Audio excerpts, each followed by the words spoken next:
Hello बच्चों, आइए इस प्रश्न को देखते हैं। कॉलम 1 और कॉलम 2 में दिए गए तथ्यों को सुमेलित करें और सही युग्मक चुनें। Column 1 calcitonin, gonadotropin, erythropoietin, interferon, interleukin.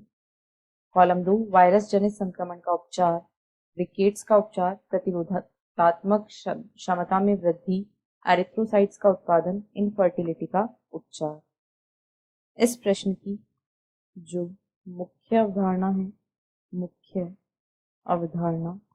वह है हार्मोन व उनके कार्य। यहाँ पर हम देखेंगे कि जो विभिन्न प्रकार के हार्मोन होते हैं उनके क्या कार्य होते हैं। तो हार्मोन जो होते हैं ये अंतःस्रावी ग्रंथियों से स्रावित, ये मुख्यतः अंतःस्रावी ग्रंथियों से स्रावित पदार्थ होते हैं। ये मुख्यतः अंतःस्रावी ग्रंथियों से स्रावित होते हैं और अलग अलग अंतःस्रावी ग्रंथियां बहुत से हार्मोन स्रावित करती हैं जो विभिन्न शारीरिक क्रियाविधि का नियमन करने में बहुत ही महत्वपूर्ण भूमिका निभाते हैं।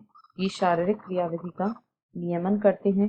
यदि सबसे पहले हम कैल्सीटोनिन की बात करें, कैल्सीटोनिन तो यह थायराइड ग्रंथि द्वारा स्रावित होने वाला एक हार्मोन है और यह रक्त कैल्शियम के स्तर को घटाता है।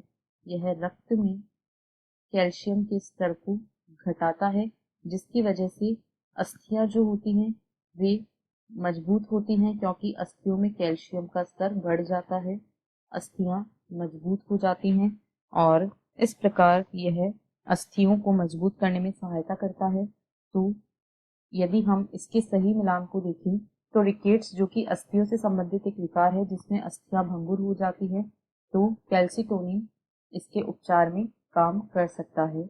अब यदि गोनेडोट्रोपिन की बात करें तो गोनेडोट्रोपिन जो होते हैं, यहाँ पर हम लिखेंगे गोनेडोट्रोपिन। तो गोनेडोट्रोपिन इनमें मुख्यतः LH तथा FSH हार्मोन शामिल हैं। LH और FSH हार्मोन जो होते हैं ये पीयूष ग्रंथि से स्रावित हार्मोन होते हैं और दोनों ही हार्मोन जो होते हैं इनका योगदान जो होता है वह युग्मक अंडाणु के उत्पादन में होता है। ये अंडाणु उत्पादन में बहुत ही महत्वपूर्ण भूमिका निभाते हैं। अतः यदि इनफर्टिलिटी या बांझपन है किसी में तो उसका उपचार इसके द्वारा किया जा सकता है।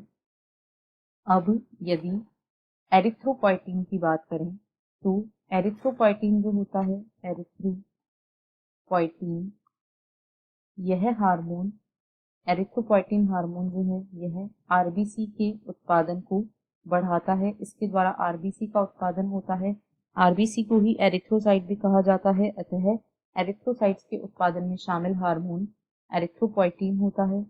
इंटरफेरोन जो होते हैं ये वायरस संक्रमित कोशिकाओं द्वारा स्रावित होते हैं और अन्य सामान्य कोशिकाओं को वायरस के संक्रमण से बचाते हैं, यानी ये वायरस जनित संक्रमण का उपचार इसमें शामिल होते हैं।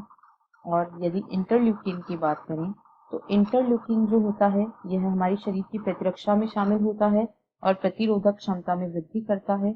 अतः इंटरल्यूकिन जो है ये प्रतिरोधात्मक क्षमता में वृद्धि करते हैं। अब यदि सही मेल को देखें तो A2, B5, C4, D1 तथा E3 यह सही मेल है और ऐसा विकल्प ई में दिया गया है।